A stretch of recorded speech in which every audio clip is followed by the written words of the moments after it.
Welcome back to our new installment of Radical Resilience. So I'm getting a bit of an echo here. And this time, myself and Terry are opening up the conversation to bring a new guest. And I'm so chuffed about this guest, Dr. EZ. But just Easy. remembering that this is all about radical resilience and bringing it to life with tools. So, with no further ado, Terry, if you would like to interview my friend, Yes, Dr. Esther. absolutely. So, this is our first guest, Esther. So, it's Dr. EZ. Is that right? I love Yeah. that. Yeah. It's easy, right? Because it's like, I make things easy. It is. I love that. Yes. So, our first guest. So, welcome. Thank you. So, just a brief introduction on Dr. EZ. Dr. Easy has built a remarkable career at the intersection of diplomacy, science, and personal transformation. She served as an international diplomat representing her country on global stages and negotiating with world leaders. As one of the few Latina women in her nation's diplomatic service, she broke barriers while championing diversity and collaboration. Alongside her diplomatic service, she earned a doctorate in environmental science, dedicating years as a climate change scientist and policy advisor. This unique blend of high level diplomacy and environmental expertise has shaped her deep understanding of how global challenges and human resilience intertwine. Wow. Today, Dr. Z is a leading voice personal development and living your on personal development and living your limitless life. As a life coach and co-founder of the social enterprise Be Act Change, she guides individuals and organizations to harness the power of breath to overcome adversity. Wow. Welcome, Dr. Easy. Thanks for having me. I'm so excited. What a wonderful background. So I have an admission to make. Okay. Right out of college, and my undergrad was in international management. At the time, I was fascinated with all things international, particularly international finance and diplomacy. And I took the test to be a foreign service officer, Ah, okay. and I didn't pass.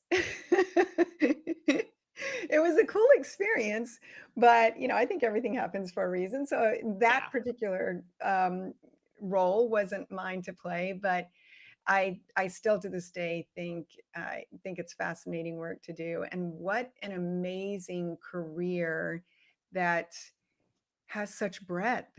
So yeah, tell us about that experience. Yeah. I think it's interesting, right? So it's funny because I mean, some people would look at it and be like, wait, but she's been like a scientist, an academic, and then worked in humanitarian aid, diplomat, and then now a life coach. Like what's going on? But the thing is, it's not about all the places I've worked. It's that my superpower is helping people unpack their mission, vision, and purpose, Uh, make that roadmap, but not just like any roadmap. It's an aligned roadmap to that vision and that impact and feeling, and then keep it going. That's where that resilience is, right? Keep it going and scaling it. And all it is that there's different applications of all the places I've worked are just different applications of where I've brought that superpower how to into, right? So, mm, when it was in academia, I wanted to bring in the story. I wanted to unpack the stories. It's like I did my whole dissertation in the northern region of Nicaragua. It was like war and torn. I wanted to bring the stories of like the ex-combatants with the indigenous. I wanted to unpack all of that and also understand that they had different needs. And I wanted people to know what they needed so they could get funding for the things that they actually needed and wanted, right? That was like my initial set. And then when I went to academia, it was the same type of thing. Like I wanted to unpack, like I was actually teaching engineering, which is totally different, but they were looking at energy efficiency. And so I was like, oh, how do I help them like reach their highest aspirations and the change that they want to make in their own country? And this was in Quito. And then I went to go work and, humanitarian, all that. And it was going to different communities and changing the way we do things. Because before it was like, oh, I'm the expert, I'm the solution. So I'm going to go to this place and tell them what to do. And I was like, no, they know what they want to do. we need to create that alignment and listen to what is it that they want to do, and then the mission, vision, purpose of what they want to create, and then we bring in, right, the technical expertise, the resources, the partnerships, and all that to help them make it a reality, right? We serve more as facilitators, and then we can Mm. bring in our technical expertise. So that's how that's all tied, right? But then I realized in all that, in a way, what I've been doing for the last 20 years is coaching, right? It's being a guide, it's being a light, it's helping people realize what is it really where they want to go, where's that potential, and how to make that happen, and all those type of things. So then I was like, well, why don't I just do that for not just limited to one organization or one sector? Why don't I expand that and open it up to all people that want to make a change in the world? Because in the end, that's what I realized. It's like you come to a point in your life and you're like, who do you love to impact? And for me, the people that bring me the most light are the people who want to change the world Mm. and who are heart driven. So you know what? Those are the people I want to work with and impact every day. So how do I do that? I'm going to create this social enterprise where I can do that for the people that light me up and I light them up, and we're aligned in the impact and feeling we want to create. And so I was like, I couldn't find one place to do that because it's not just one place for me. My human design is to be in all places. And so that's where the birth of I don't know what I do now, I guess, of BX changes. So and thank you for that.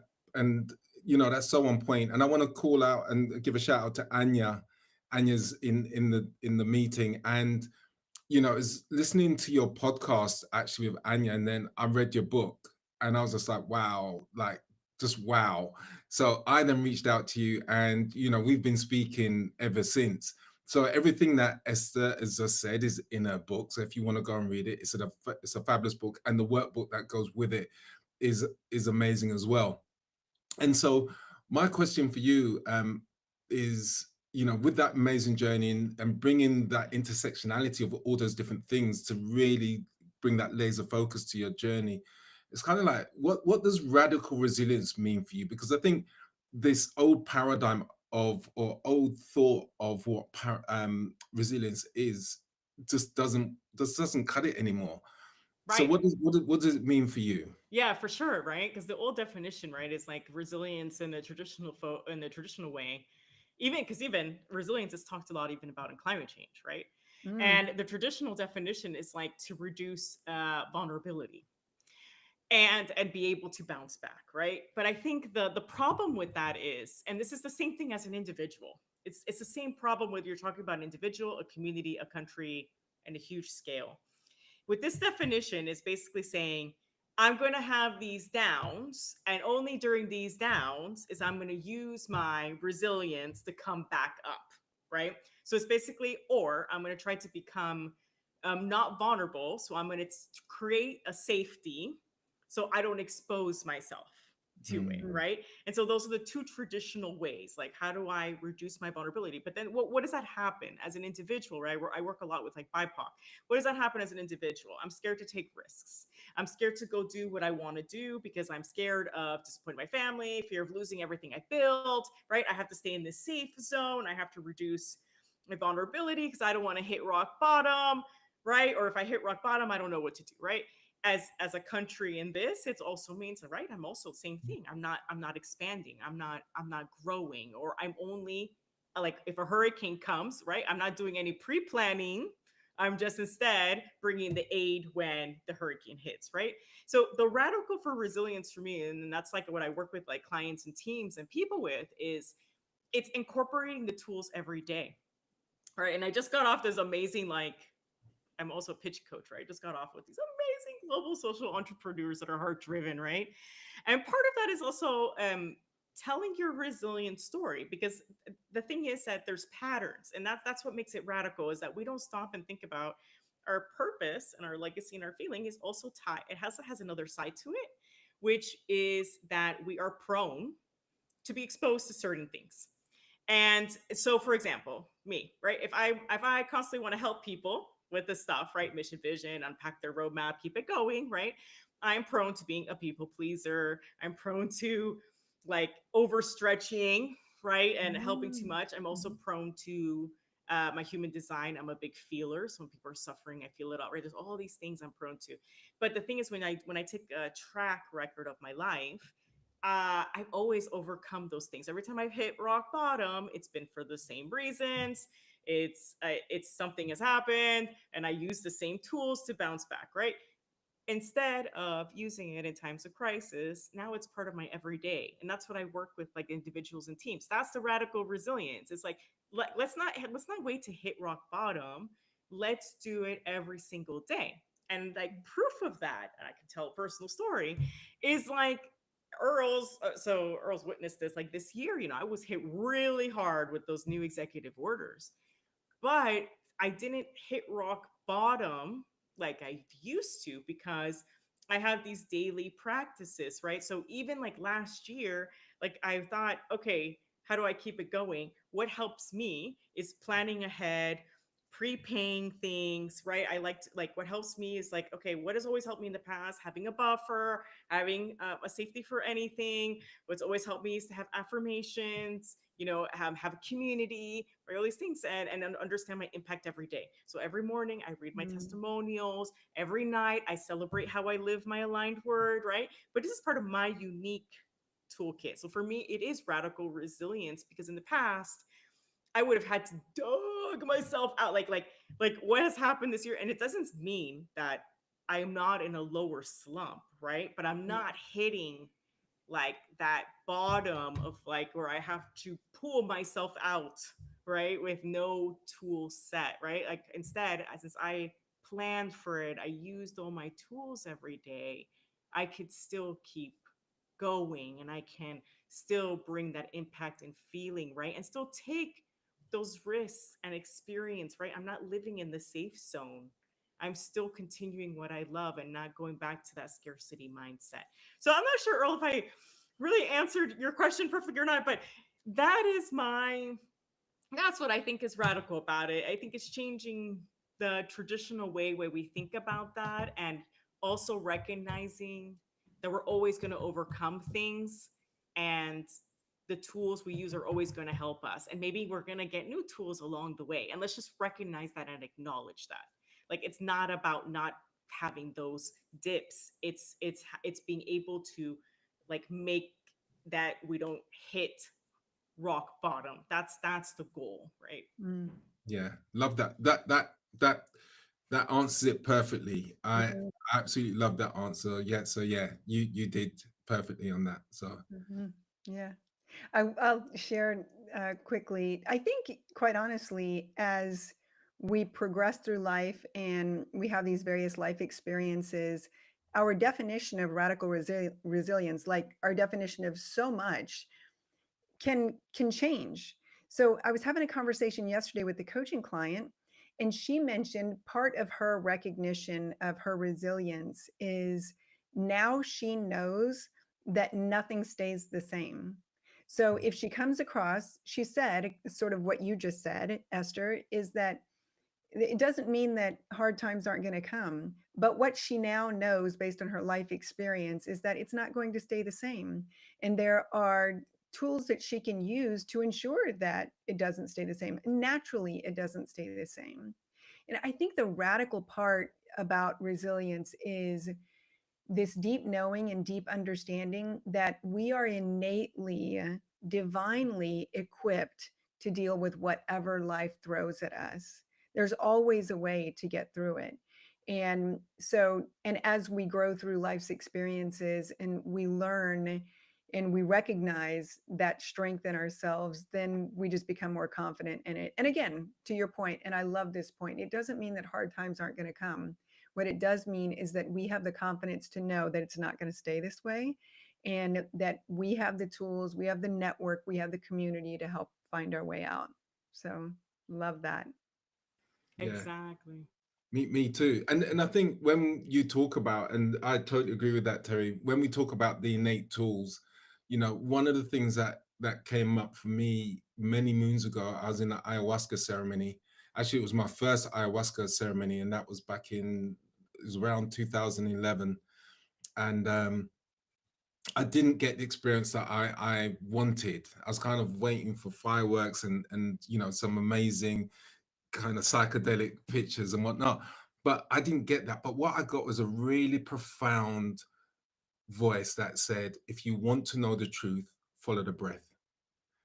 And Mm. that was kind of like what hey wow, and it stuck with I mean it was the only thing that really kind of captured me. Some other stuff went on, and that really takes me into the segue, which is, breath work. Coaching and breath work are probably the two fastest growing kind of practitioner work that's happening out there. And I know that you've been doing it recently, so tell us more about how you got into breath work and how you use that as a tool for resilience.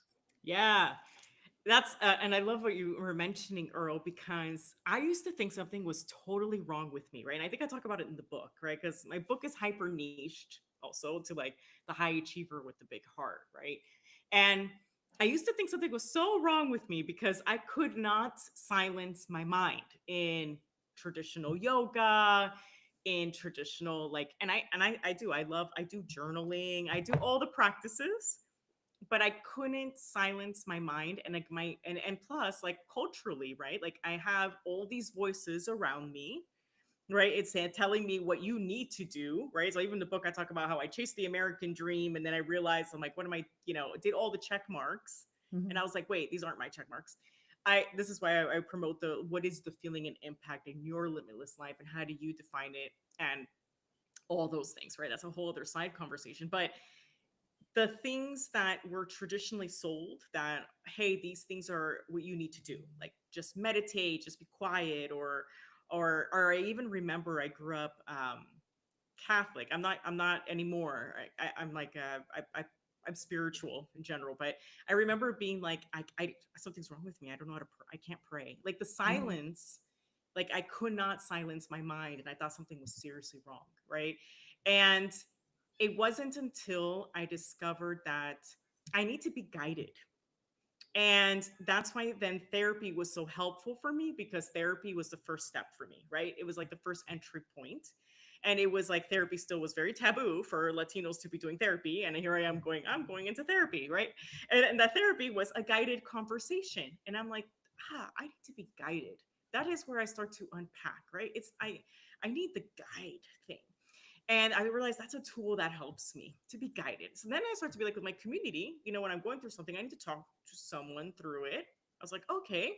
Then I started just to realize, when can I speak to my intuition? Like when is it that like my best ideas come out, and my next step, right? And I was obsessed with like the Alchemist and the Celestine Prophecy, and that's why I have like the whole how to on purpose, because that's my whole life being like, how do you discover that? And mission vision, right? And I realized that it was on plane rides, because you're in a window and you're looking at nature, and I have my headphones, and it's I'm moving though. So I'm looking at something moving. So I'm not like still, but I can look outside, and it's almost like the scenery is guiding me through Mm. visualization, right? And then I was like, I wonder what other guided methods there are. And then I was like, there's this thing called breathwork. And I also have this very big interest on what things are being gate kept. So this is my other thing. I'm very passionate about decolonization and what things are not, what are is not being fully accessible to everyone. And so I noticed that breathwork was, even in the Celestine Prophecy, there was practices that he mentioned that were popular in the 90s, and I was like, those things are not popular in my community. Like, what are these things? And so then I got, I was like, I want to try them, and because I want to see what that. So then I got into breath work. The breath work, what I loved about it is that it's guided. Mm. It's not silent. They're telling you how to breathe, the phrases you need to hear, and it's guided visualization. And that helped silence my mind. Because at the end of the day, since I'm the high achiever, I'm on. I need to be guided to calm. It's almost like the same thing. Like it's almost like my whole day is guided to action. As a generator, I need to be guided to calm and talking to myself and releasing. And so that whole breathwork ceremony and doing it as a collective is guiding to that calm, to that center, but in a way that's it's not super slow, right? I have to think about my breathing, and I have to think about the messages, and I'm guided through the visualization. And I was like, this works for me, right? And Mm. this I can do. This silences my mind because I'm going through this whole visualization practice. Then that opened the door to then other things like hypnotherapy, right? We can list a bunch of things, Reiki, right? Like all these things that are guided as well. But what I have found though, is I went in the rabbit hole, and actually breath work is from the indigenous populations. It's actually something that's no wonder it works for me because it's from my own people. Mm. And I then also realized too that this is what used to be done in history. Like, and I travel a lot all around the world, and you go visit these different museums, ancient, and I start to be like, wait, the same symbols are in the Taino, are in the Mayan, right? When you go to Australia and you go to different places in India, the same symbols, right? And then you start reading the history, and they used to, part of it's like they felt that they would connect to each other through breath work. Right? So there's this whole mystical other side of it. And then I go into the rabbit holes of scientists, right? There's all these scientific benefits too, right? Like it's used in like physical therapy. It helps release anxiety and stress, right? It does all these other things, but it also helps like tap into your intuition and silence yourself. So that's how I started getting the journey. And then I started to get the joint benefits, the the science and body, like of releasing like so much emotional toll and trauma that I didn't think I deserved to release, because as the heart driven high achiever, right? I'm constantly looking for solutions to help other people. And I believe that my problems, like compared to other people, are like I don't have the right to talk about what I'm suffering because other people are suffering more. And a lot of people of my, let's say, that feels very similar, that they don't have the right to because they're taking care of so many other people, that they're like, even the people I pitch feel this way. And but then it's giving yourself the space, like, no, I hold trauma even from generations, Mhm. and that to let in more light and to actually serve more people, I need to release that. So breathwork allows that release, and it allows also the empathy centering, right? We're all taught to, I even do this in meetings with corporates, with teams and communities, because we're all taught to go into a place, and when we're going to work together, to immediately code switch and be like, yes, hi, yes, let's talk about business, right? And the truth is, like, to develop trust and connection by doing the breathing first, and then you see someone cry or share or say what the experience is, all of a sudden the environment changes and people are like, oh, I could be Mm. myself right now. And let Mhm. me tell you what's going on in my life. And and then people on the team are like, I didn't know you were going through that. I didn't know you were going through cancer. I didn't know you had lost someone. I didn't know this was so heavy for you right now in the news. It humanizes, and it's like an equalizer of the power dynamics, and allows all the voices in the room to come together, which is what our indigenous and African and all, like, all population of the world knew this back then, right? This was the way of that, especially like you even see it in Moana too. They throw it in there, right? This is how we all connected back then, and that we have stopped doing.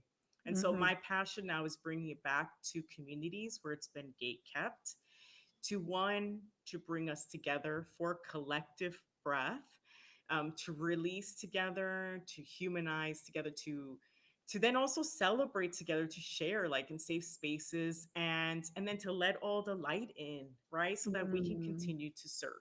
So that is my and to continue our path, right? Like this stuff is hard. Like you said, it's not gonna, everything changes all the time.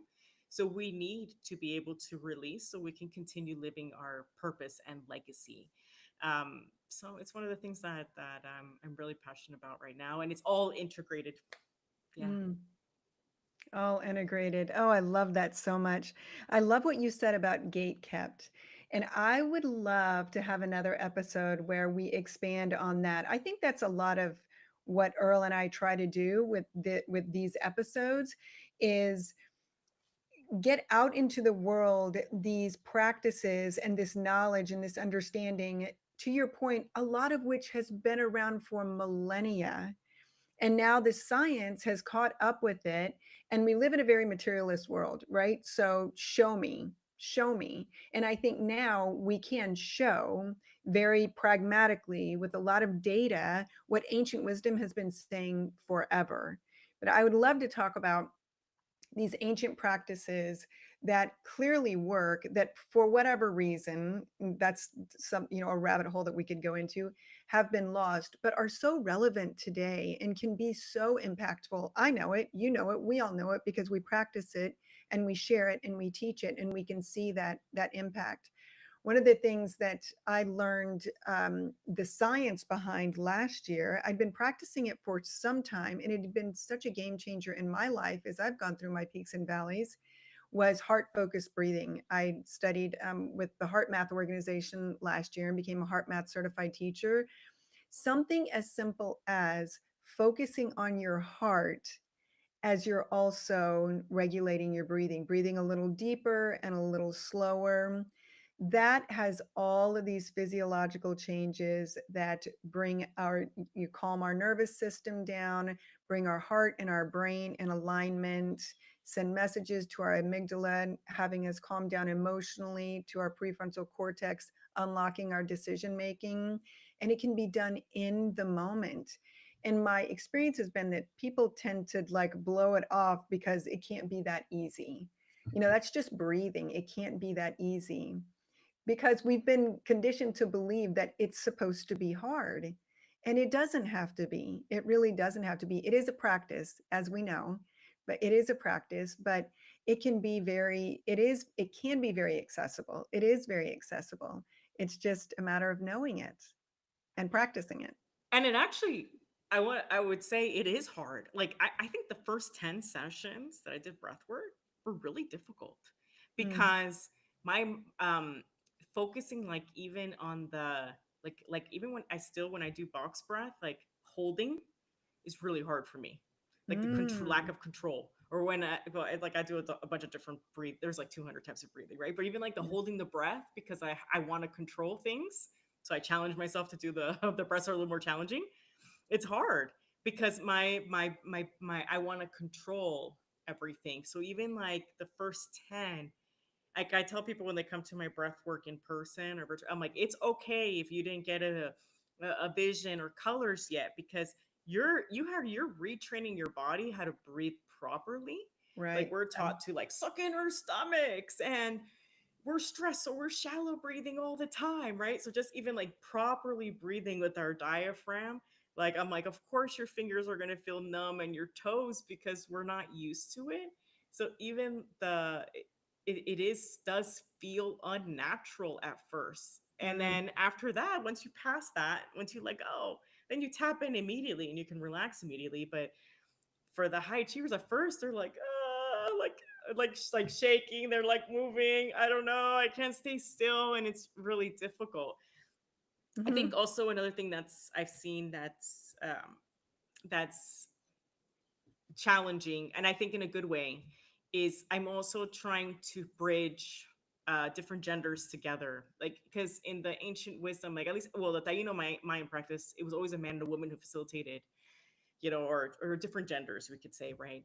And I like to have different genders in my group because it's also helping change the narrative Mm. of we can have co-ed safe spaces, and the vulnerability and authenticity is welcomed in a co-ed space, right? So that's another thing to trying to challenge, right? And I've had people in the group saying, wow, this is the first time I feel safe around men, Mm. and men being like, it's the first time I feel safe showing emotions around women, Mm. right? Or other or or binary gender, whatever.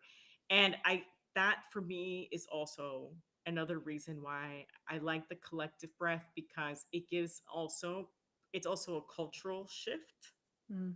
as well, of us trying to change the narrative of humanizing us, even as in gender related terms, right? And being able to be more cooperative and more empathetic together, and also to normalize healing for everyone, right? And so that's something different too. And a lot of people ask me, why don't you just do one gender? I could, but there's something powerful about bringing that vulnerability and the authenticity to diverse Oh, I love groups. that. Yeah. Yeah, absolutely. We are just about out of time. Esther, can I It went ask by so you? fast. It did. I mean, we have to do this again. We have to do this again because there's just so much information. I think it's so valuable to share. In like 30 seconds, can you share just quick steps on a quick breath work practice that would be just easily accessible that anybody could do? And again, to your point, it does take practice and it may not be easy at first, but just a quick one. Yeah, and actually, what I could do is everyone who sees this, I have my husband and I have a YouTube video that I can share to everyone and the link of this Oh, because very good. it's a 15-minute exercise anyone can do and it has us both in it, so you can have that collective breathing type thing. And so I mean 30 seconds, there's I think Well, the I box. think that's Okay, perfect. let's I do think that. we'll share that link. We'll share that That's link perfect. Yes, because it that's has even 4 better. types of breathing in there that you can practice, and one's for calming, one's for more bringing energy, right? And there's different types, and so you can get like a preview and you can try all 4. Wonderful. And if you also share in the link how people can contact you, get your book, or just sign up for Yeah, that would be great. Yeah, because we host virtually and in person breathwork, and yeah, and I could share the book and the workbook, and it's accessible. It's accessible price because, and it's my whole coaching thing because I believe that everyone should reach their highest aspiration. Brilliant. Love it. Well, Thank thanks you for so having much. me. This went by so Thank you. fast, guys. Oh, it did. It did. Yes. Thank you so much. Yes, Earl, it was good to see you again, my friend. And until next time, which I think is on May 1st. I So think it is on May 1st, and we'll definitely get you back, Esther. absolutely, love it. Esther. Thank you, Dr. Easy. Thank Thank you. you Thank you, both. Terry. Take Thank care. you, Terry. Thank you, Earl. Bye. Okay, bye-bye.